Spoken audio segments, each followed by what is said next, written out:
vision and your and so next so if that's you, if that's everyone in the room, I would say it's only four of us today, so I'm not going to say raise your hand because I can see who's in the room. So but I just lost you, Clifford. But you guys can put in the chat then if you're here and one of these reasons really resonates with why you're here. If you're trying to grow your business, if you're trying to grow your nonprofit, if you just have a dream, a vision, and a passion, or if you're trying to advance an innovation, a product to market, right? Any one of those, just let me know in the chat. Yep, I can resonate with one or four, all four, right? Okay. I'm not quite sure how to. Oh, how to go into the chat? Um, it's a little double bubble at the bottom that you can click on, or you can just respond. Thank you, Clifford. Um, thank you to Tanya. And it's two bubbles at the bottom. So if we know, okay, great, we're here for a reason of trying to access grants. I really want to figure out how to do some things differently and better. Then we know there's a possibility of moving forward. So I've three things, and then we're gonna open up for Q&A because I'm hoping that as I share these 3 points, you can resonate and grasp and understand the critical path forward that we can all take. So in this session, all I'm gonna do, as I mentioned in that first 20 minutes, is ask you to recognize what it is, decide or choose what you want to do about what we recognize, and then after you make a choice, I really want you to just take a step back and then make a decision.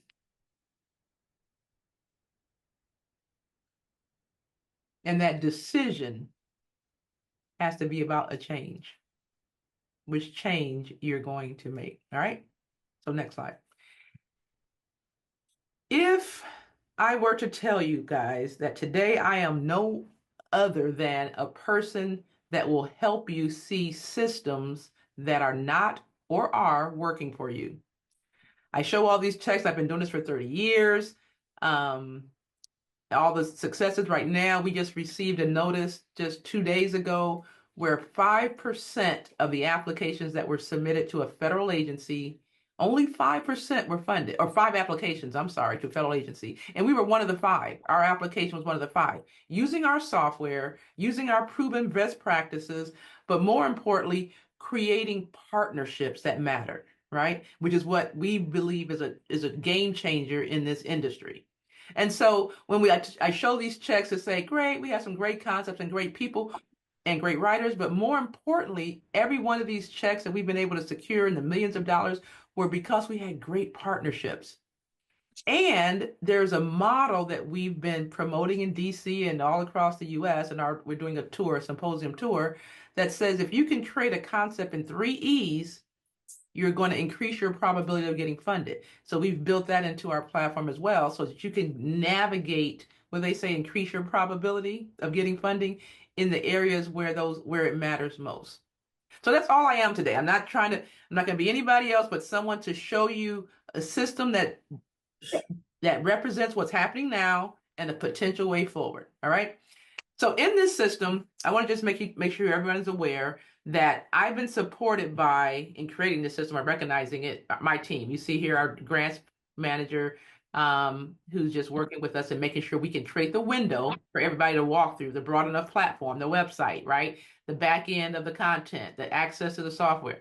Fadi, he's taken like 3 companies public. He's joined our team and he's consistently making edits to make sure our minimum viable product and our beta testing, which is we're in right now, is consistently getting better and better. And then Dr. Kerner is our concept developer. So in our portal, we have all the reasons why we believe we've been successful in grants, not only in developing effective proposed outcomes, but the process and strategies to create those outcomes. And you'll see all the different areas that has happened in.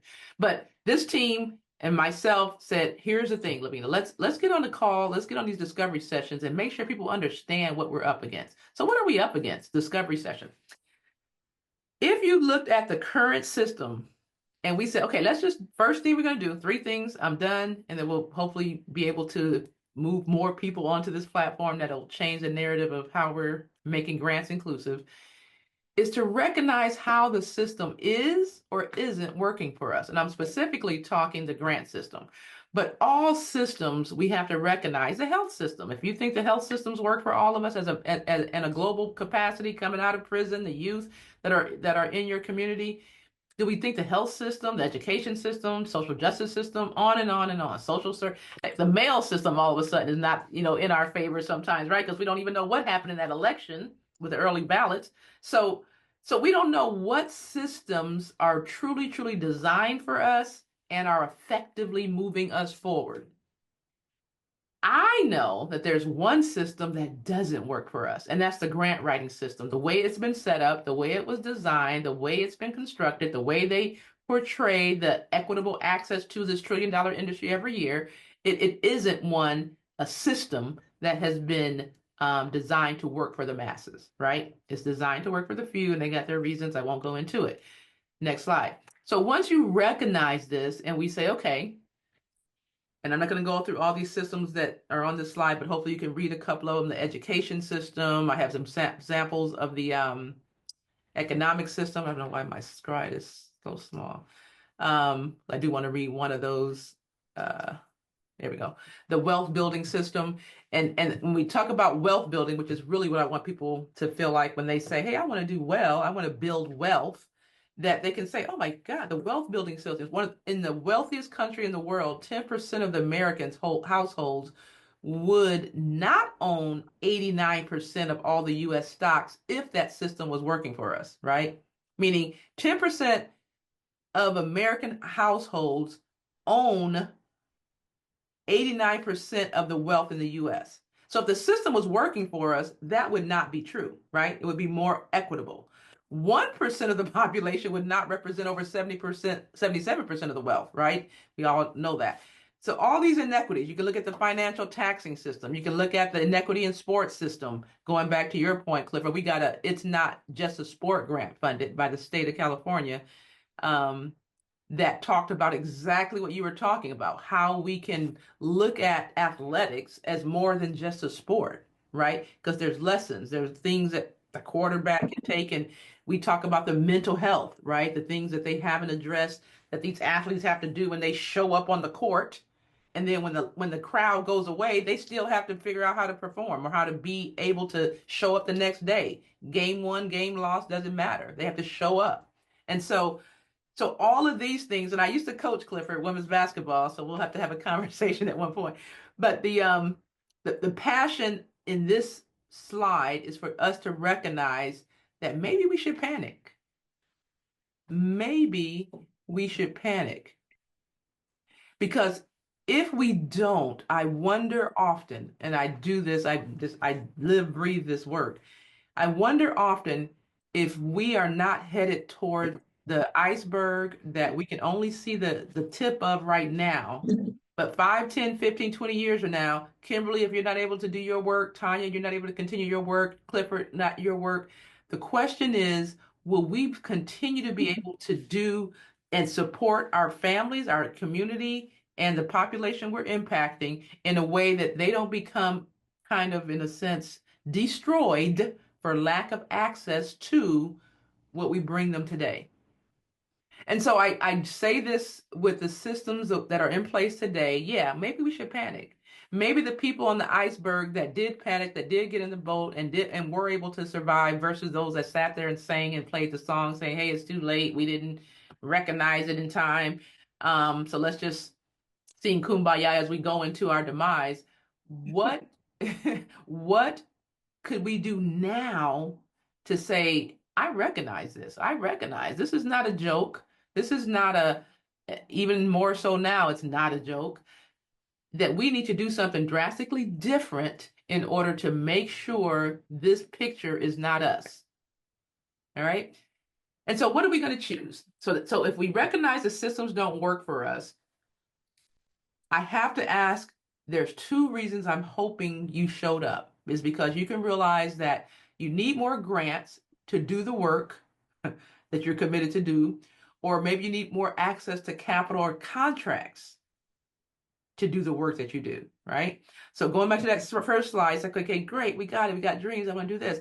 But the narrow train that I'm on today is saying, if what brought you here and the system that is not working for you is why you showed up, I want you to also say, okay, it's because I have not been able to access grants at a level that I think I am deserving of based on the work that I do, or I haven't been able to access the capital and contracts that I believe I'm deserving of to do the work that I'm doing in order to prevent the masses from being on that Titanic and crashing and going under. So if you choose to do this, right? If you choose to recognize, I was going to say, put in the chat which one, I think you guys might say both, but which one of these better resonates with you as far as, yeah, I think I really want grants, or more for-profits that get on this call sometimes say they want to access capital. Either one, but the banking system should have been on that sheet too, right? As a systems that don't work for the masses, right? So as you choose why you're here, next slide, I want you to ask yourself about what we're going to do as you make this choice, right? By knowing what is not working for us, we call that your saboteurs, right? And we have coaching on recognizing your saboteurs in the grant world, meaning your saboteur could be that you haven't recognized that partnerships are key, or what your 3 E's are, or how to write the grant, or how to put the right support documents. There's saboteurs that's keeping that existing system that exists from helping you not be successful, right? But once you find out what your barriers are, this is like with people going on diets and all the things that we all try to do at one point in our lives, right? Once we recognize, oh, shoot, I need to stop eating sugar. Oh, shoot, I need to work out at least 2 times a day, right? Which I've been trying to do. But once you recognize the truth of what you need to do to go in a different direction, who is it up to make that choice? There's nothing I can say. I can encourage you all day. I can be the most fit person in the world telling you how I got in shape. But unless you make that choice yourself, this is just words at this point. It's just me having words. So I want you to choose from within your own self, right? From within your own vision of where you're going as to how you find your saboteurs, and then just say, hey, I'm gonna get on my mark. I'm going to get on this mark to access grants. I don't know how I'm going to run the race. I don't know if it's going to be fast, slow, never been on it, but I do know I cannot afford not to. I do know I cannot afford to ignore the iceberg beneath the water. I do know that. So because of that, I'm going to get on my mark. I'm going to find my saboteurs and get on my mark and find a way forward, what I call a new way forward. So, like when you choose to say, okay, Lavina, not been here before, trying to make this happen on my own, haven't built partners or have, and either way, I haven't retrieved or received enough grants to get me on the platform I want to be on. How do we help? What are you going to do? Right. So here's where we step in. We say, okay, great. You know what? If you make this choice, what we're going to do, there's 6 things. We're going to work together with you in helping you build a quality organization and help you support with individuals. So what we've done in solutions team, industry experts will work with you and saying, okay, great. When we say quality organization, we're saying so that so we can help you increase the number of applications that you got going out, grant applications. What does that mean? It means that if you send out one grant application a year and the grant success rate is 10% or 11% for the average agency, that means in 10 years, you may receive 1 grant. And that's why people leave the granting world. I can't do it. But because they only have 1 grant. But what if, because of AI or technology and software, what if you can put in multiple grants every month and all of a sudden the quality of your organizations, and it should say, and applications going out, all of a sudden condenses that 10 years into maybe 2, or maybe that 12 months into 2, right? Because you're putting the applications out. All of a sudden you're accelerating your outcomes. Provide you with quality data. There's the world of getting on your mark, and we say, okay, get set and everybody go, and everybody goes in one direction. You always have a couple of people run in the wrong direction, right? So when we say quality data, we're like, what data really matters? What data really matters to those funders when you're writing your grant to make them say, yes, Kimberly, I'm going to help you with your youth. What data really matters when you talk about I'm going to empower fathers to the funder, right? So our database of best practices and our database of proven methodologies and impact assessments will be included in your package so you can be able to find what data matters for what you're saying. I hope that's clear, which means if you said, Clifford, hey, I'm going to write a grant and I want to talk about fathers and a number of fathers or single parent father homes, right? And um, recognize that fathers in the home increases the probability of kids going to college. I'm just going to say that. Then what we would do, the platform is able to in real time giving you real time data that you can share as to what is the probability of fathers in the home increasing the education trajectory of kids in that home, right? Real-time data. So we provide you with quality data. We provide you with a quality design concepts. Next slide. And the quality design concepts is really just us working with you on making sure your concept has a real outcome. Because we can have some great stories and some great ideas, but if we're not talking about what that impact is, then, shame on us all. So we help you with that.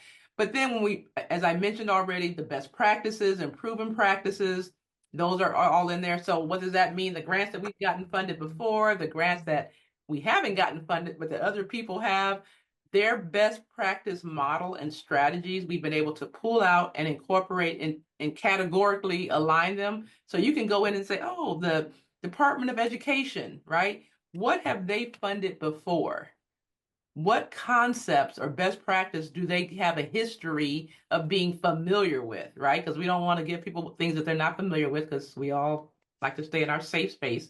So we find that best practice and proven practice model, assisting you in project sustainability, which is additional resources coming in, and we provide you with quality grant writing assistance. And what that means is obviously with AI and ChatGPT, 111 best practices, machine learning, and assisted learning, we're able to create a platform that we believe you'll get to see here is off the charts. So that's what we would do if you're saying, hey, okay, I'll choose to try to walk with you on this road. Let me do this and walk with you and get that assistance.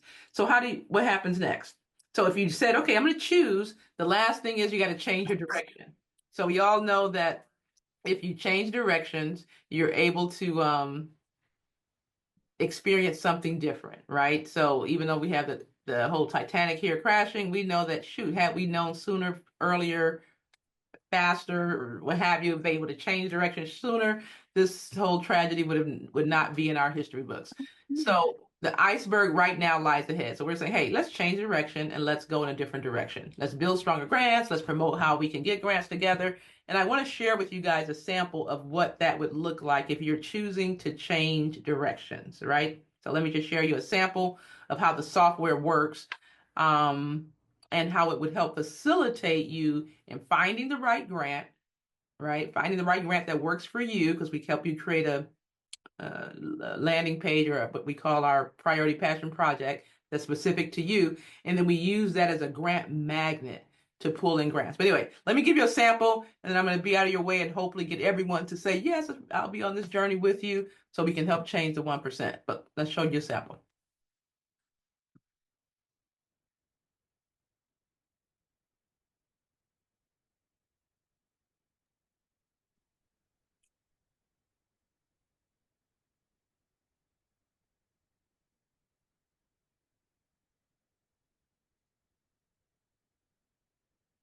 I'm not hearing you.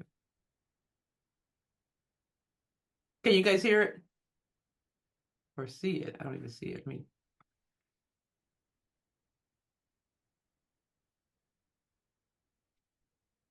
good keyword to start a search for to look for these opportunities for young visionaries. Well, that's started what we've that. done here. We've put in the word youth.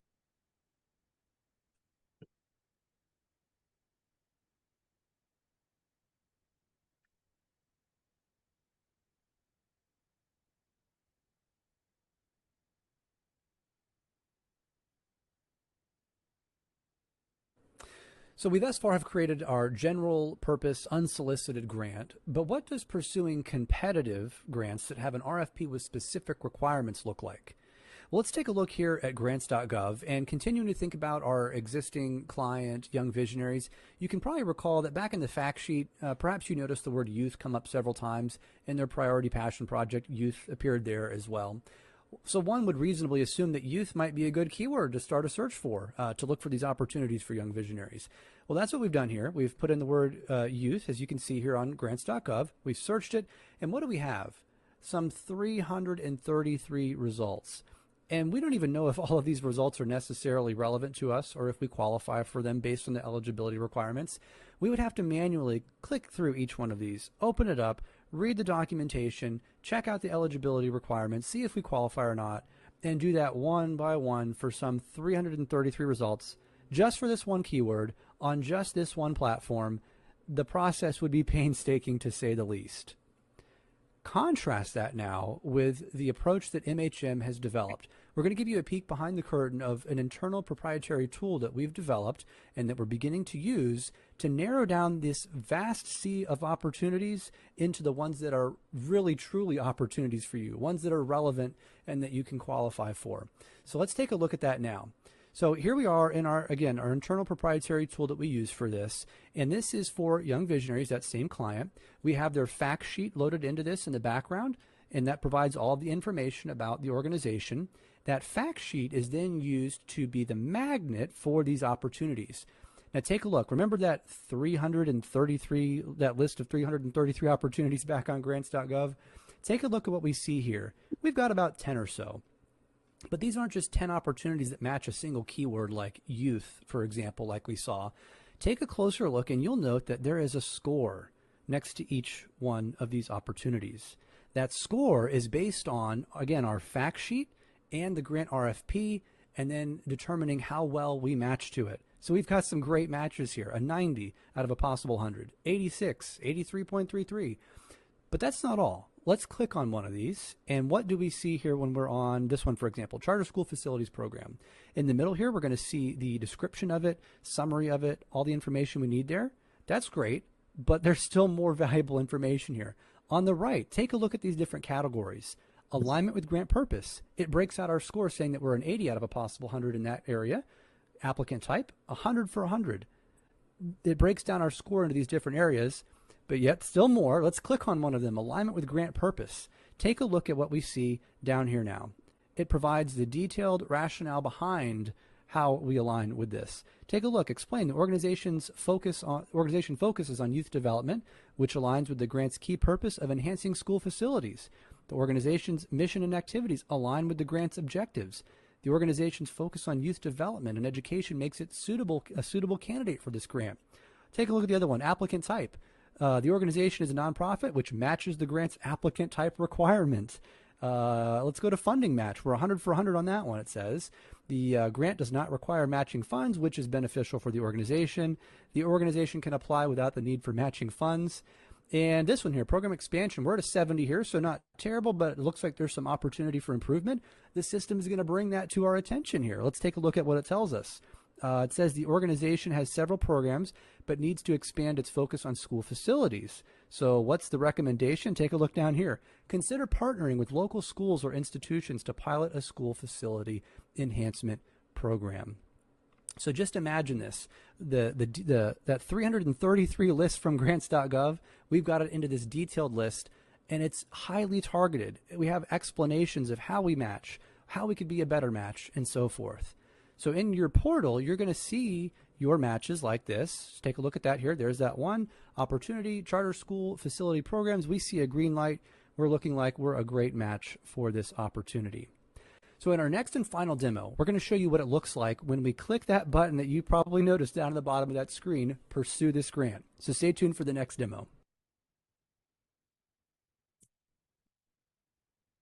And what did you guys think of that? For those of you who may have pursued grants, I hope you see the amazement in that. We have 4 other demos that you're not going to see today, but we want to just give you a snapshot of all the work we've been doing, as you see on the screen, to create a new way forward for us, right? One of the true things, in all honesty, most individuals could not afford MHM because there's a lot of people that are willing to pay dollars that I think were worthy of us engaging and throwing a whole team at them, right? But the question was, how do we help people without having them having to pay six figures? How do we help people, us, access this $1 trillion industry in a way where we can really be successful? So like I said, for 3 years, we've been building this platform so that you, everyone on this call, could jump in and be a part of this platform as we make grants accessible. So what we make sure we make available to you is our E3P3 model. And what that says is every grant that you're able to identify in your platform that possibly falls into the E3 space, which is environmental, sustainability, water, gas, air, economic development, job creation, job training, job placement, or equity and education, both of you, social services and social justice, sports, arts, culture, any of those three E's, we will help you build an effective public-private partnership, again, increasing your probability to access the grant. And we will work with you. We will deploy our team, which we typically deploy for our premier clients only. We'll deploy our team to support you every step of the way so that we have a 30-day sprint so that you can start getting as many grants out the door as possible. And if that's not an amazing offer, and we're beta testing this, right? So our goal per our mandate was to get at least 1,000 members beta testing our software so that we can help, one, show the validity and impact of it, two, track how many of the applicants are successful, three, make sure we can advance the execution and preparing quality grants and proposals for everyone in it. So it's in a beta testing state, but our commitment is that everyone in it is able to take these sprints, get as multiple grants out the door, get them funded so our narrative can change. So we're no longer left out of a $1 trillion industry. So today we're accepting beta testers, and I'm just going to ask you guys to look at our model platform, go in, be a part of it. There's 3 tracks. One is our coaching track, so you can recognize your saboteurs, right? The grants track is where you'll build your library, where you'll have access to all the tools you need. Learning, we have learning modules on what is a grant, how to build your grant, what's every section of a grant. And then we have the sprints, where you will do those sprints within our software, create your grant magnet. The most amazing, not most, but the early on amazement as you're learning and growing and even getting grants out, we create with you and for you your Go Anywhere grant. That means you'll have a grant in your library that upon entering, coming across a foundation or an entity that says, hey, I like what you do, I want you to send me something, you will have a grant that you can send them and say, hey, this is what I do. We have that, we call that your Go Anywhere grant, right? And so that this platform is something that we're saying, let's be in this game. Let's change the direction of that ship, and let's really try to change how we represent ourselves as being only 1% of the population accessing grants. So I want to know, after hearing all that, if there's any questions. I'm willing to do any Q&A. Okay. And then, so what I want to do is just say, if you want to be a part of our beta tester, just text I'm in. You see the number here is 909-544-2706. And then we'll begin working with you. There's about 3 more weeks before we'll start building grants with the members. And so if you guys are going to join in, I can go into what some of those grants are, but I want to pause, give you some time to text, give you some time to ask any questions. And then if you're on board, I definitely want to go over some of the opportunities we're looking at now for our members.